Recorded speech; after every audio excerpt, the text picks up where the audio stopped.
No, I don't think so. I mean, I think it should be. I think some people are put off by the religious nature of it. I think for me, the religious element of so much of his output isn't off-putting, despite the fact that I'm not at all a religious person. I love a coffee cantata as much as a passion, but I think that I like that it raises questions. I like that it spurs dialogue. When you think about the choral writing and writing for the voice, that of course is linked to text, that there is a desire for a universality in that, which I think is really moving. Yeah, I find it very moving to see what religion has inspired in artists over the centuries. And Bach is a perfect example of that. I think people kind of see cantatas and masses and passions, and they think that's not for them without hearing the music. And I think if they heard the music, I'd be surprised if they failed to be affected and moved by it. One then has to get beyond the settings of Luther, and that wasn't for everyone, and that there's some really complex history, a difficult history there about how those religious ideas were appropriated and not used to good gain always. I think there's a lot to learn from it. I think we put it in its context, and then we also need to scrutinize it as modern citizens of the world. I think it's too brilliant to cast aside as music of the past. I think it's ever new, and yeah, the religiosity doesn't feel like a barrier to the music for me.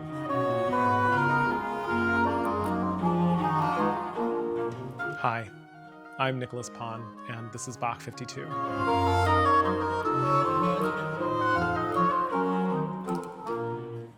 On today's episode, I'm joined by Dr. Reginald Sanders, a Knoxville-born scholar and professor of music at Kenyon University in Ohio, whose path to Bach took him through Silicon Valley, of all places. As a boy, he first encountered Bach's music hearing his grandmother sing Bach's cantatas in her Presbyterian Church choir in Knoxville. Later, working as an adult in the tech industry in California, he encountered those same cantatas again, singing in the chapel choir at Stanford. That life-changing experience with Bach's music set him on a path that convinced him to leave tech and to pursue the study of singing and get a PhD in musicology. Dr. Sanders' work focuses in on the music of Bach's son, C.P.E. Bach, as well as the vocal music of Johann Sebastian Bach. He co-edited a volume entitled Compositional Choices and Meaning in the Vocal Works of Johann Sebastian Bach, and that's why I wanted to speak to him today. In the book, he talks about how Bach's musical settings always seems sort of inevitably wedded to the text. In our conversation, we talked about how Bach's weekly church cantatas had a utilitarian purpose, of course, as part of the service, but also how they functioned as daring artistic experiments. Dr. Sanders describes them as a different masterpiece every Sunday. We also talk about how Bach's marriage of text painting and counterpoint can draw listeners in even when one doesn't speak German or one isn't Lutheran. We also chat about why Bach's own parishioners in his own time thought that the music was too complicated. And we talk about how Romantic era audiences rediscovered the beauty of his music. We also chat about what the slow, deep listening of Bach requires of us, and also what it can teach us in an age of instant answers. And we chat about, of course, Dr. Sanders' mission as a teacher to help students discover the beauty beneath the notes. At the end, of course, we ask him our central question: is the music of Bach for everyone? And he answers by saying that he doesn't believe that there's anything in Bach's music that should serve as a barrier. Not the German, not the sacred context, not its complexity. He says it's available for anyone who wants to sit with it. And he invites us all to do that. Enjoy this conversation, and please stick around for the aria taken from 117. So we're asking, the question the series is centered around is this sort of generic question of, do you think the music of Bach is for everyone? But before we kind of dig into the meat of that, I'm always really curious to know what people's journey with the music of Bach is, how he entered your life, and how that journey has brought you to the current place where you are now. Right, right. Well, I'm from Knoxville, Tennessee. Okay. And I think my earliest memory of Bach was I was at my grandmother's house one evening, and she was going out. And we said, "Where are you going?" She said, "I'm going to choir practice. We have to learn our Bach cantata." I know, wow. Right? In Knoxville, Tennessee, Shiloh Presbyterian Church, right, an African-American church. And I remember thinking, I was under 10 years old. I don't remember exactly how old I was. But I remember thinking, I knew who Bach was even then. And I either knew what a cantata was or realized that's what we heard every Sunday, right? So that was kind of my first introduction to Bach way back then in the 1960s, right? This is happening in Knoxville, right? Isn't that crazy? I'm pretty sure they sang them in English, though. Okay. But people really enjoyed them. Then we moved from Knoxville to Atlanta, Georgia. And there I sang in the Atlanta Boy Choir. We didn't sing any Bach, though, because it was a treble choir, right? And usually unaccompanied music. And then when my voice changed, I sort of didn't sing so much, right? I did musical theater and stuff in high school. And then when I went to college, though, I was actually an engineering major because I had done well in science and math and all that. And then after college, I got a job in Silicon Valley. So that's how I ended up in San Francisco. And so I'm working this job, and it was a great company and all that. Many great companies out there, nothing to do with them. But I also started singing in the chapel choir at Stanford. Oh. And so every Sunday we would do a Bach cantata appropriate for that Sunday. And I thought, oh, this is it, right? And then we did the St. Matthew Passion, and I was just hooked. And then I thought, well, my best hours of the week are choir rehearsal and Sunday morning, and I'm spending 60 hours doing something that I'm less interested in. And so that's when I left Silicon Valley, started studying voice, and then got a degree in musicology at San Francisco State, and then later got a PhD. So that was, but I was hooked on Bach from those cantatas. Wow, from just, being a 10-year-old in Knoxville. Right. That's incredible. Did they do them every week? I think they did. Wow. Yeah. Well, now, I don't know if they did a whole cantata or just maybe some excerpts, but... Even an excerpt, though, that's enough. I mean, those are complicated, really difficult, intricate pieces of music. Isn't that great, though? That's incredible. Yeah. I mean, you make this giant leap from engineer, Silicon Valley, to musicology and the music. I mean, how did your family react? Well, so I worked for Hewlett-Packard. I had a great job, looked like I had a great career. And so I think people didn't quite understand it, you know what I mean? But, so I'll go back to my grandmother again, though, the same one, right? I told her that I just wasn't so happy with all this. And I said, but I feel like I'm going to let people down if I don't go through with this. And she said to me, because I didn't have a family or anything, she said, your only obligation to anybody in this lifetime is to yourself. And I was like, okay. I mean, so that helped me a lot, right? And so I was about 25 years old when I did that, right? And I thought, if it doesn't work out, I'll do something else. But I've got to try it. And it felt so good, right? So either rehearsing with the chapel choir, performing with the chapel choir, then I started taking voice lessons, and just wonderful, right? And I thought, even if it doesn't work out, I've given myself this experience. And so no matter what, it's worth it. And then if I have to, I'll go do something else. But it's worth it. It speaks a lot, though, to the power of Bach's music, at least in your life, because, his music inspired you to completely take a complete, left turn in terms of the course of your life. Yes, it's true. It really is true. And maybe due in part because I was still maybe young and foolish or whatever, and not afraid, but my passion for it was so strong that I wanted to try it because it felt so good, right? And so when I left Hewlett-Packard, everybody was saying, "Oh, you're so brave to leave this," and I said, "I feel like I'm going out to play," and that's really how it felt. I mean, it felt like the right thing to do. I was doing what was more authentic and more genuine for me. Right. So, and it's worked out. I mean, it could have. Yeah, obviously it's worked out beautifully. Yeah. I mean, it could have, but it would have been okay because, as I say, if I had to go do something else, I would do it, and I would have tried this, and I wouldn't have to have any regrets about it, right? It's amazing that you just followed your heart like that, but also kind of let Bach lead you. Yes, yeah. You know what? I guess at the time. I'll tell you another thing, though. San Francisco was much less expensive then than it is now. I mean, What are you talking about? I had a beautiful, like, big studio apartment for like $350. I'm sure, I think it may have turned into a condo, but it would be $3,000 probably today or something. At least. You know, so you could, and I went to San Francisco State, and the tuition was $200 a semester, maybe, or something like that. And so it was so I knew that I sold my car, and so my dad said, I knew he was serious when he sold the car, like if he was, and so, yeah, but as I say, it's turned out, but even if it hadn't turned out quite this well, it would have been a journey that I'd want to take, right? Yeah, of course, you would know, you wouldn't have regrets either way. Right. So San Francisco State and musicology, and did you immediately know that you wanted to focus your research on the music of Bach? I did. Well, after those cantatas at Stanford, right? And right. I mean, that music is just so gorgeous. Well, really, the St. Matthew Passion too, right? I mean, it's probably my favorite Bach piece, and I kind of feel like it's the Hamlet of Western classical music, Yeah. It's like this sort of definitive work that kind of changes everything. So then I went and got a PhD, and when I was thinking about what I should do my dissertation on, I thought about some other things just because, there are many interesting fields, right, in musicology, and a professor reminded me, she said, you've always loved Bach. I think you should be sure that you stick with Bach, and she was right. And so I was talking with my advisors, Dan Malamed, about dissertation topics, and we were talking, and I knew that C.P. Bach had gone to Hamburg, and he was a cantor in Hamburg, and I knew that he had some of his father's music. And so I said to Dan, oh, those wonderful people in Hamburg, they got to hear Bach's music after his death, right?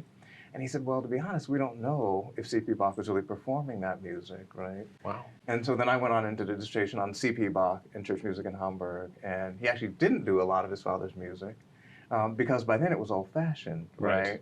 And he performed a lot of other people's music. He didn't really compose a lot of his own music for the church services. To make a long story short, I think because he realized the churches, so in the 17th century, for example, the church was one of the best places to hear public music, right?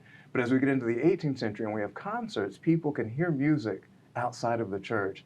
And I think he was more interested in writing music that was going to be commercially viable, right? So he wrote lots of keyboard music that he could sell, and wrote oratorios that weren't necessarily confined to a particular church service, right? Right. Because that wasn't the only way people could hear music now. They could go to a concert, they could do it at home. And it's kind of with this Enlightenment thinking, right? Sort of like thinking a little bit more secularly, thinking a little bit more in the public sphere in a different way. Exactly.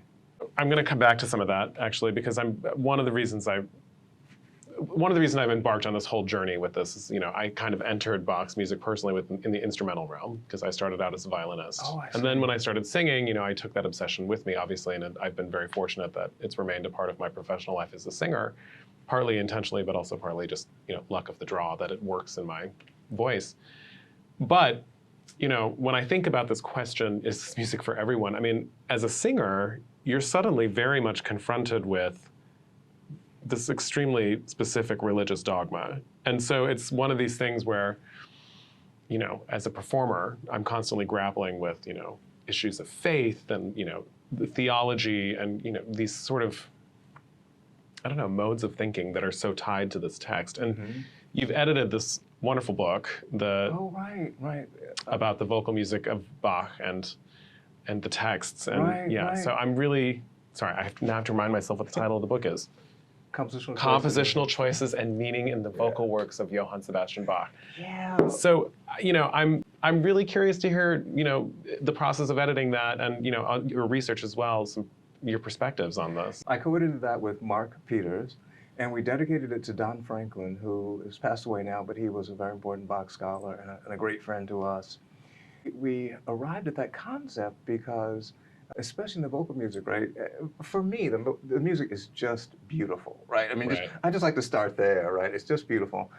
But then your curiosity gets the better of you. You go, well, why is it beautiful, right? And so that's what we were after in that book and the various essays, was to look at the pieces and maybe try to get a handle on what things Bach did to convey the meaning of the text or the meaning of the occasion, right? Through the music, through the compositional choices that he made. I mean, the music, it reveals itself to you if you look, long enough, and his genius. Then, right? You think, right? So. I mean, in a way, I always think, my first reaction to it is, I think, oh, this text makes this impenetrable. But actually, somehow the music invites me to kind of meditate more on the text. So it's interesting that you say the music reveals itself and the music is beautiful. But I mean, there's something about how they work together. Yeah, there's something about the way they work together that I find really fascinating. Yeah. And, I think the thing that always fascinates me is at the end of the day, it brings down the barrier of the text, as it were. And I wonder if that was some of his intention, or, I mean... Well, I wonder about that, the barrier to text. Like my grandmother, again, they were saying these in English, but I think, I'm not sure that even if you don't know German, I don't know that the language is a barrier, because the music speaks, right? And you may wonder, he's saying something, I'm not entirely sure what it is. And you may have to go to the translation in a way, right? But I think it first speaks to you without your even understanding the text, and then you might go and delve a little bit farther. Right, well, and yes, it does make sense. And I mean, personally, as a performer, I'm like required to, so I think this is why this is in my my mind. And it's... Well, for us, though, the words are important, but you know what I mean? I also grew to really love the language, German, you know? And so I love going there and being there and trying to sort of, I mean, it's many years after Bach's death now, but the culture in some ways, there's some elements, right, that remain. And you can imagine what life was like for Bach, there in Germany. And put yourself back there, right? And then if you can gain a kind of intimacy with the text, then I think the music speaks to you even more. And then you're really overwhelmed, I think, because the true impact of what he was trying to do, you can fully recognize and fully appreciate. Yeah, his creative ways of going about all of these texts. I mean, some of the texts get to be really, I think about the Ervega, I keep coming back to this aria in the St. John Passion, where like you look at that text and you think, what are they talking about? We're talking about like the gashes on a person's back that's, about to be crucified, and how that's such a beautiful thing, and how it's paints such a beautiful rainbow, and you're sort of like, this is, it's really sort of sadomasochistic in a way. It's very strange, but something about the music sort of helps you unlock what he was really getting at. Yeah, right? and I mean, in a way, like, for me at least, it's the music that allows me to kind of enter that space and think about what those things could mean. But I mean, especially in, sort of our contemporary world, we're so quick with things. And so like looking at these words and the meanings of the words, sometimes I wonder if it's a barrier for people. And I wonder, there are also these questions of, was he really composing for everyone, or was he just composing for a very specific sort of group of people? Is there an evangelical intention behind his compositional choices, or was it just meant for the people who he knew were going to be in the room? You make me think of a couple things. I think he was focused probably on his world, on his congregation, right? And communicating the musical message consistent with the gospel and all to those people, right? And I don't know that he really knew his music would live on after him. I don't know that he was, thinking about it in those terms. The other impression I have is that he was such a serious artist that he may have just been trying to do, maybe even separate from the people that would hear it, give his best rendition of that text, of that message, right, as an artist, without regard to who might hear it. Does that make sense? Yeah, that does make sense. Yeah, what do you think motivated Bach? Oh, that is a great question. Now, I think he may have been motivated by different things in the instrumental music and the vocal music. So let's take the sacred vocal music. He was really trying to maybe enhance the gospel for that Sunday, right? For the message for that Sunday, and having an appropriate text and giving us the best musical reading of that text to edify the congregation, right? In addition to the sermon and the gospel reading and the epistle reading, this cantata is also going to contribute to their understanding of what that Sunday's about and what, right? The lesson we're supposed to take away from it. Right, and larger theological, issues too. Now, I haven't done as much work with the instrumental music. In some pieces, he was clearly trying to explore all the possibilities. So like art of fugue, right? Right. And well-tempered clavier, right? He's doing all sorts of things like that. I think in those instrumental pieces, he was going for beauty, both a kind of aesthetic beauty and a kind of compositional mastery, although he may not have thought of it exactly that way, but he was challenging himself, to see what he could do. So I think it was kind of an artistic achievement, like what can I do? And you talk a lot about him as an artist and his artistic intentions, and in this way, I mean, there's this debate about is he forward-looking, backward-looking, etc. And in that way, he seems very forward-thinking in that sense, because I mean, at the time, he's really a tradesman. Exactly. I wanted to say that, right? Even though I keep saying artist, Yeah. he really was a craftsman, Yeah. right? But I think he brought art to his craft just the way I think in his time a clockmaker brought art to his craft. You see what I mean? They all hopefully did that, right? Which is why we have all these extraordinarily beautiful things from that time period. From that period, Yeah. right? And so, yes, I'm really glad you said that, because I don't want people to think he was an artiste kind of thing, right? But in his own mind, I think he wanted to be superlative at what he was doing, right? If I'm going to do it, I'm going to do it, with sort of supreme artistry, right? But you're right, he was fulfilling an obligation, both professional and, I think, with him personal. Can you speak more to like what might be personal, Yeah, well, I think his faith was important to him. So I think he took it seriously, writing those cantatas, right? I mean, this is a message, these are messages I believe in, and I'll do it as best I can. For that reason, plus artistic reasons, right? I mean, it explains why he was so, I don't know, detail-oriented with even something like a cantata, which he could have phoned those in. I mean, every week, come on. But the thing that, I mean, like you were saying about what the magic of them that kind of drew you in, it's like you really do get a sense of this genius because he never phones it in.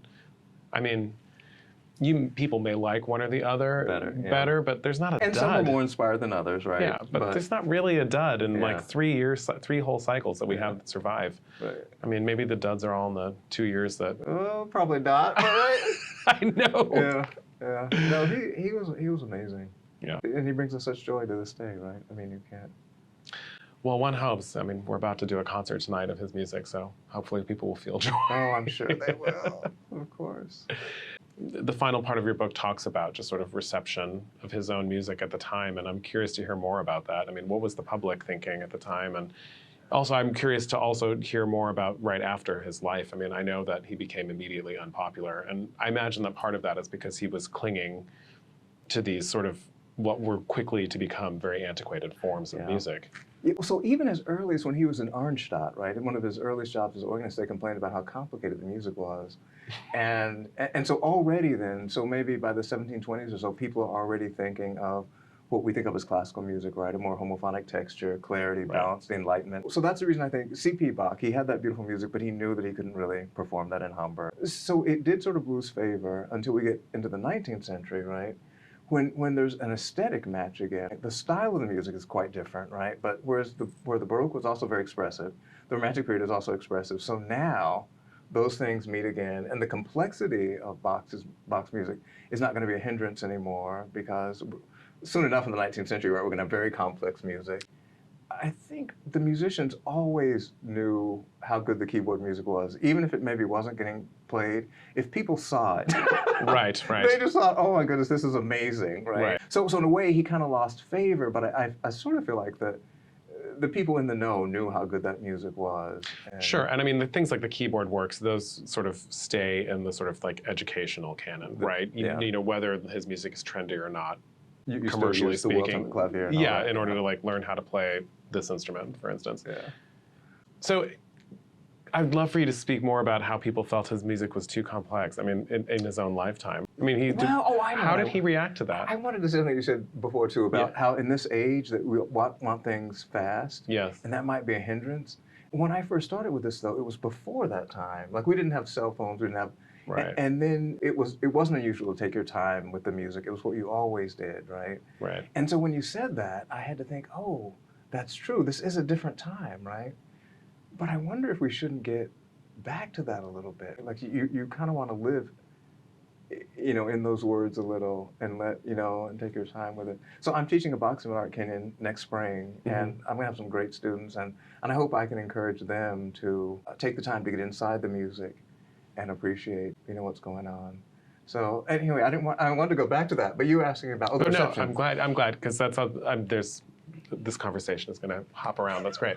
Yeah, no, I'm curious about, like, I would also like to hear more about the reception during the time of his, was he resistant to that? Did he care? I mean, people thinking it was too complex. I mean, obviously he didn't care too much because he continued for many decades after that. I haven't like really looked into that, but I don't think he cared really.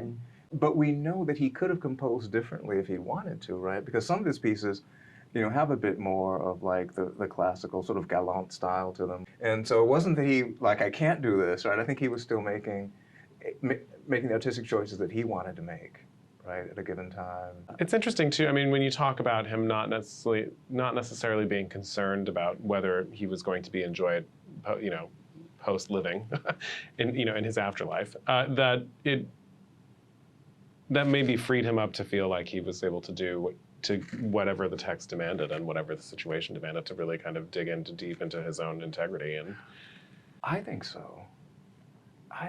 Again, it's conjecture, right? But if I try to put myself in his situation, because so few pieces were published in his lifetime, so few vocal pieces, right? So he wouldn't have had the notion that people are gonna, sort of ever see these again. So he wasn't like publishing editions of these cantatas. Like, these were things that he was just quite literally writing to be used for the service and then onwards. There's a statement, I think it was when he left Mühlhausen, I want to say, he said that my goal was to have well-regulated church music.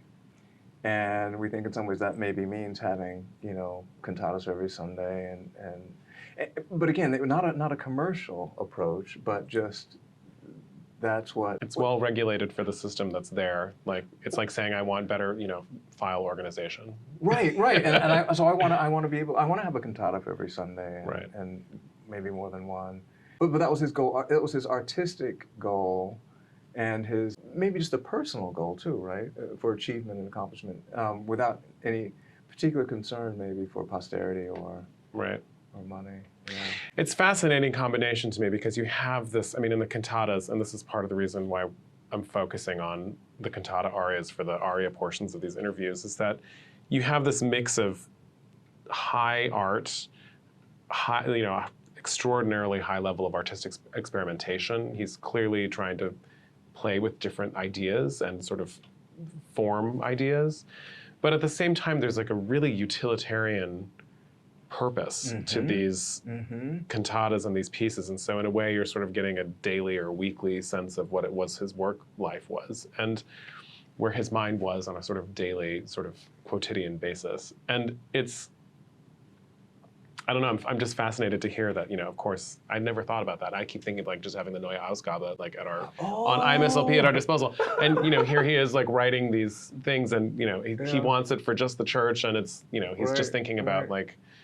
Yeah, the one cantata that was published in his lifetime was Gott ist mein König, because it was the cantata for the changing of the town council in Mühlhausen. I should know this exactly, but there may be another one or two, but that one for sure. But most of them weren't, and in some ways though, for us it's great, because the manuscripts that survive, they were utilitarian.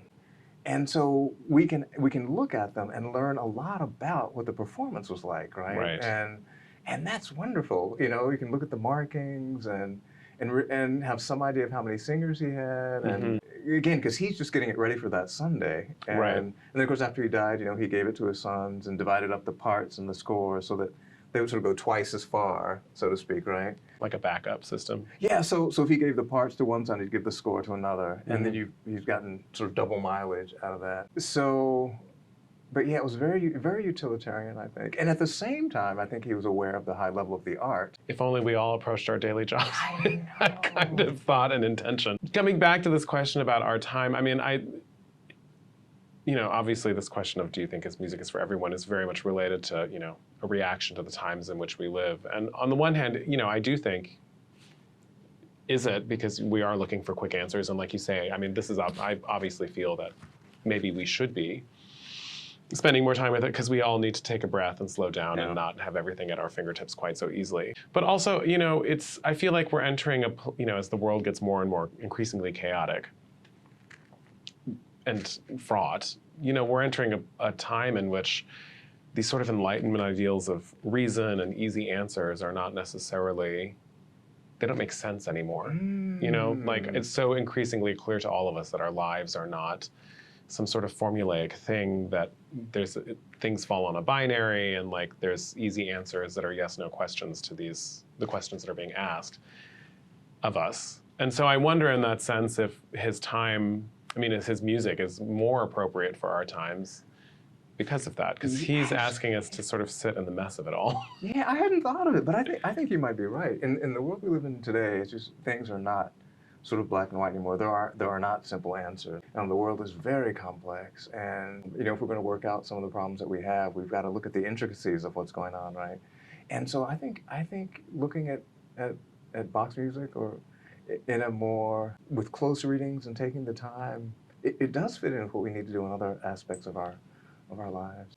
So you teach, you've got students coming through, you're about to teach a seminar. What is your hope for people's relationship with this music going forward, and how do you see your responsibility as a teacher playing into that? Always, for me, I'm always amazed at just how beautiful the music is. It's like, you know what I mean? Like, no matter what kind of a day I'm having, I go teach my class at 2:40, and we're going to play beautiful music, and so whatever else is going on, right? And so first, I think I just want to be able to bring that kind of beauty into their lives, Yeah. And I try not to teach pieces I'm not excited about, because the students pick up on that, right? I feel like the guy who wants to show you his vacation pictures.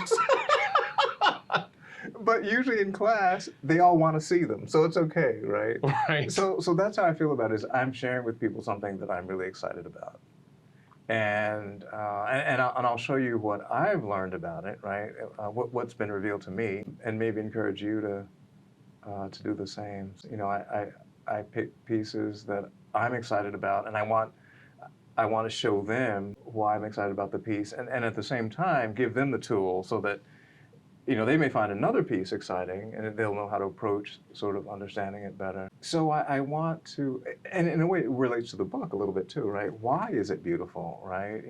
And how did he construct it to be so beautiful, and then what's the meaning? That's what I try to do with the students. And I want them, even the music history students, to know enough theory to understand, what Bach's doing, because it's pretty extraordinary. I mean, with many composers, it's extraordinary, right? You want to get in there and look at what they do, but it's worth it when the music is this beautiful, right? It'll pay dividends, because you're just understanding on a deeper level why it is that we like the music. Yeah, it's interesting, this question of analysis and its value with this music. I think that's something that in some ways I wonder if some people who are not as familiar with his music find it off-putting, like you have to know. But it's the genius of it to me is that, like you say, the beauty is always self-evident. I mean, you obviously feel that analysis, though, does add value? I do. All right. It's not necessary, right? I mean, you can enjoy it. You just hear it, and if it moves you, that's great. But if you're also curious as to see, how did he do that? Like, why did I like that phrase so much, right? Why did he do that? And sometimes you can't really, there's not a clear answer, though, right? Right. No, of course. You can't really look at the melody and say, well, the shape of the melody, it works with the text, but you know what I mean? I'm not, and it moves me, but I'm not, Then you get into the sort of like indescribable why. Right. I thought about you. One of my favorite cantatas is number 23, devote, Gott, and it has that beautiful tenor recit. Right. And it's so simple, but it's so beautiful. So sometimes there's not like, oh, it's this chord going to this chord or this voice leading. That's not always the answer, but no. It's interesting. As a tenor, you end up spending a lot of time with his recits, and most of them are not simple. Actually, they're and as you know, they're so difficult. Yeah. But it's so interesting how I actually think they're really important for everybody to look at, because they show the efficiency with which he was writing. He creates he packs in so much information into just a bass note, a figure, and some notes and words on top of it, which is, that's nothing. That's as spare as it gets. Yes, and yet it's full of meaning and emotion. Yeah, I know. I mean, there's a reason he'll take you up to a high A, or, make an octave leaf somewhere, or kind of create some sort of scalar motion over something. There's just so much information in there. And when you think about if that's how he's approaching the most spare music writing, imagine the intention behind all the rest of the stuff, which is, I mean, that's for me as a, I'm happy to nerd out about the analysis of it all because it's just, it like you say, it explains wonders. I think we're lucky with Bach, though, in that you don't really have to justify him too much, at least in the old days, right? I mean... Well, I mean, interesting, because this was exactly where I was going to go with my next question. Do you find today that we have to justify him a bit more in your experience? I mean, and I ask because, we're kind of in this moment where in the classical music world, we're kind of asking these questions of all of our canon figures, and he is the part of the reason I've chosen Bach and not like Haydn or Mozart or Beethoven is because he's really kind of the central canonical figure in Western classical music. So, well, I've heard, and I don't know, I haven't experienced myself, but that maybe on the job market now, for example, it's harder to get a job if you're a Bach specialist. Oh, interesting. Or they want different perspectives on musicology, right, and so on. So, for example, we've altered our curriculum a little bit, right? It's not so Western European music focused, which is a good thing, right, even though I happen to love that music. I think there are musics from all over the world that are wonderful, and even music in this country that deserves more, more attention. So I think, though, that Bach can take his place among lots of great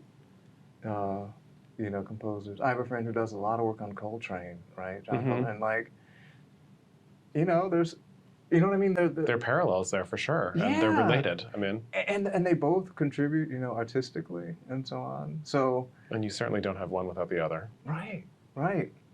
So I think when I retire from Kenyon, they probably won't replace me with another like Bach person. Though there may be somebody who does Western music and some world music or pop or rock or something, because that's just where things are going. But I'm teaching a class now, though, called Music and the African American Experience. And it's the same idea a little bit with Bach in terms of meaning in the music, right? Soul music or rhythm and blues or gospel, those reflected where African Americans were at a particular time in U.S. history, right? So there's still meaning, in the music. And so... Interesting. I mean, and so does it just focus on those genres? And well, spiritual's everything, right. Rock songs, and we get up to hip-hop and... Amazing. And rap and everything, yeah. So Bach is special for me, but I realize there are lots of special musics, right? And they all reveal something about the human experience, right? So through Bach, we understand what that 18th century German experience was for Lutherans, but much of that is applicable to other people in other situations. There is a universality to it, right? But at the same time, we can look at, a colleague does Indonesian music, and all those musics are... I just happen to like Bach maybe best of all. Great. And so, and I don't have to put down the others. I just say let's put them all here for people to enjoy. A yes and approach. Yes, exactly. You're one of the only people who has said to me, like, I came to it through the cantatas. But, most people say the keyboard works, or like Brandenburg concertos, or one of the violin concertos as a student, or they talk about the Mass in B minor, the Passions. But the cantatas, I find it interesting that was your gateway drug. Yeah, and so this is, I can still see the chapel choir at Stanford. We were up in a little loft singing.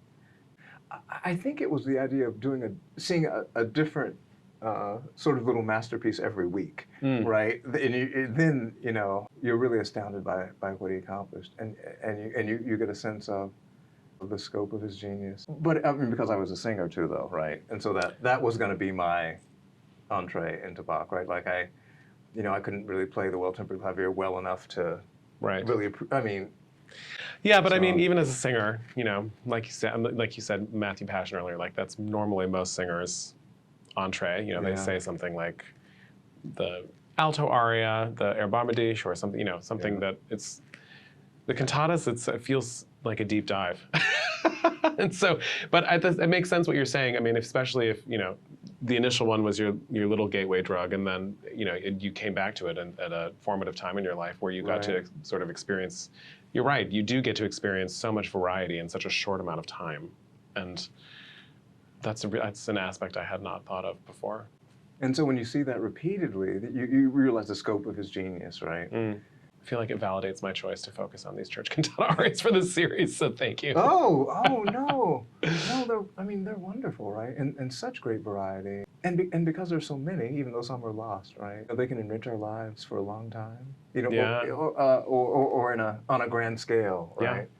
And so there's always a little piece to uncover, and That's the thing I find astounding about it. It's like more just continuously reveals itself through him. So we've worked our way up to this question. I mean, I tend to end with the question, do you think his music is for everyone? I mean, what does that question mean to you? yeah, so I think it's available to everyone. I don't think there's anything inherent in the music that is a barrier, right? Not even the language, not even the religion, not even the faith, right? As I say, I know a lot of people that love the music and don't really understand German, right? And even if you're not Lutheran or you're not religious, you can look at it in terms of what it meant to him and what he was trying to communicate, right? Right? That's what, you know, even if it's not your belief, it was his belief. And this is how he made it sort of a musical manifestation, you know, of that. So you can appreciate it even, you know, even if you're not Lutheran or Christian, and even if you're not European, right? I mean, I was gonna say there's a universality about it, but that's sort of almost too easy to say that, right? Because what does that really mean? But the appeal of the music is not, I think it's not limited. So my grandmother and those women in Knoxville in 1965, right? Right. I mean, that's a beautiful story. I mean, that's sort of proof of its ability to reach people, and music's ability to do that, and Bach's in particular, to reach people from all sort of walks of life and all parts of the world. So it is there for everyone. There shouldn't be any. Maybe not everyone will like it, right? But I don't think there's anything inherent about the music that should be a barrier for people. That's great to hear. It's great to hear. I mean, I'm learning so much by hearing people's different perspectives from this whole process, and you know, it's nice to hear that it should be. I mean, the other people feel similarly the ways I do, but also, you know, I'm learning. It's a resource, you know, and so as a resource, like, why shouldn't it be available to anybody who wants it? Oh, sure. And like, there's a reason it appeals to people broadly. Right.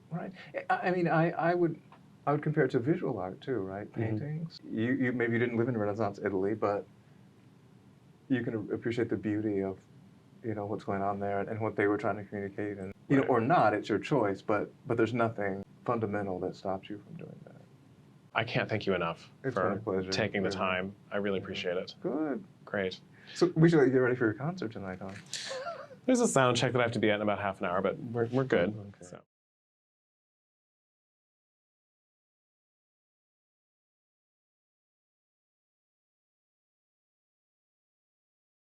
The aria for this week's episode is taken from Cantata 117. Sei Lob und Ehr den höchsten Gut. Praise and honor be to the highest good. Unlike most of Bach's cantatas, this one is not tied to a specific Sunday. Scholars think he wrote it as a sort of general purpose Thanksgiving cantata, maybe for a wedding or for a harvest thank you fest, or maybe for whenever the congregation just sort of needed an out-and-out song of gratitude. The text is, whatever our God has made, he will also preserve.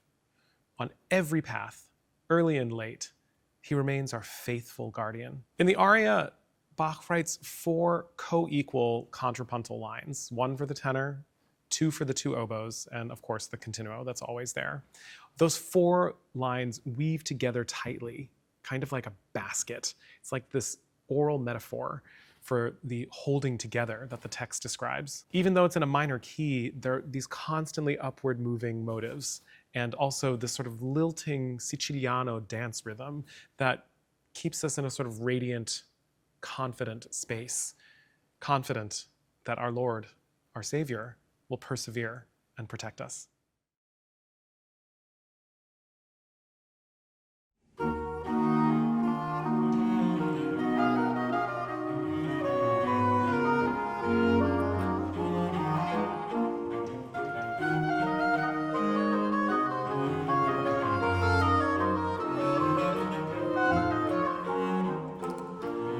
Was unser Gott geschaffen hat, will er auch erhalten,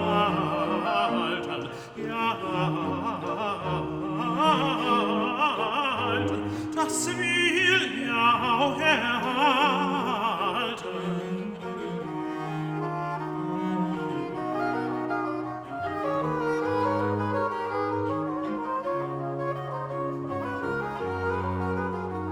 Darüber will er früh und spät mit seiner Gnade walten. Darüber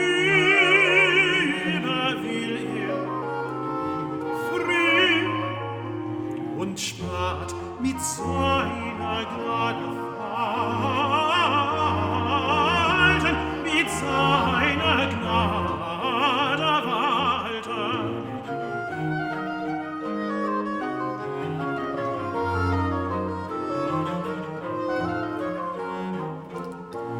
In seinem ganzen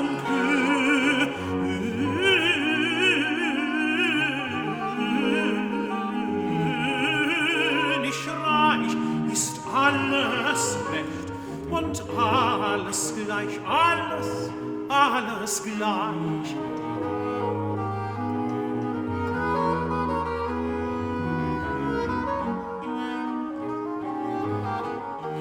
Gibt unseren Gott